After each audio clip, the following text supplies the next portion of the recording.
മലയോര മേഖലയുടെ ആശ്വാസമായി മണ്ണാർക്കാട് പാലക്കയത്തു നിന്നും ആരംഭിച്ച കെഎസ്ആർടിസിയുടെ കോട്ടയം ഫാസ്റ്റ് ഓടിത്തുടങ്ങിയിട്ട് 32 വർഷം.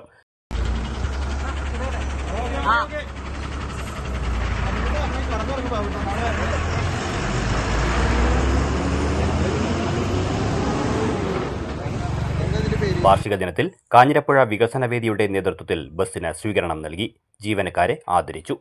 KSRTC advisory board member Moncy തോമസിന്റെ നേതൃത്വത്തിൽ കാഞ്ഞിരപ്പുഴ പള്ളിപ്പടിയിൽ നൽകിയ സ്വീകരണ ചടങ്ങിൽ Mannarkkad block panchayat vice president Joy Joseph, Kanjirappuzha panchayat vice president എന്നിവർ bus driver Babukuttan, conductor Prince എന്നിവരെ ഷാൾ അണിയിച്ച് സ്വീകരിച്ചു.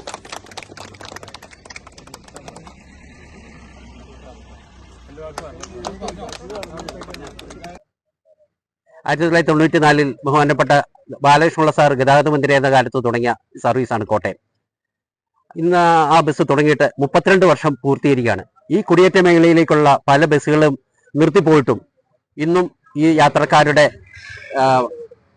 ഉദ്ദേശശുദ്ധി മാനിച്ചുകൊണ്ട് അവരുടെ യാത്രാ സൗകര്യം ഒതുക്കിക്കൊണ്ട് എല്ലാം കൊണ്ടും വളരെ അനുകൃതമായി ഈ സർവീസ് കോട്ടയം ഡിപ്പോയിൽ നിന്ന് ഓപ്പറേറ്റ് ചെയ്തിരിക്കുന്നത്. പ്രത്യേകിച്ച് കോട്ടയം ഡിപ്പോയ്ക്ക് നന്ദി അറിയിക്കുകയാണ്. കാരണം അവിടുത്തെ എ ക്ലാസ് സർവീസിൽ പെടുത്തിക്കൊണ്ട് മറ്റുള്ള സർവീസുകൾ ക്യാൻസൽ ചെയ്താലും ഈ കോട്ടയം ഡിപ്പോക്കാർ ഈ വണ്ടി നമ്മൾ ഇതിനു വേണ്ടി ഓടിക്കുന്നുണ്ട്.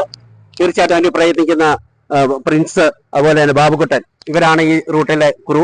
അവര് നമ്മുടെ നാട്ടിലെ ജനങ്ങളോട്ടൊക്കെ നല്ലവണ്ണം സഹകരിക്കുന്നു. ആര് കൈ കാണിച്ചാലും ഈ റൂട്ടിൽ ഗ്രാമീണ മേഖലയിൽ നിന്ന് അവരാളുകളെ എടുത്ത് ഇറക്കുകയും ചെയ്തുകൊണ്ടിരിക്കുകയാണ്.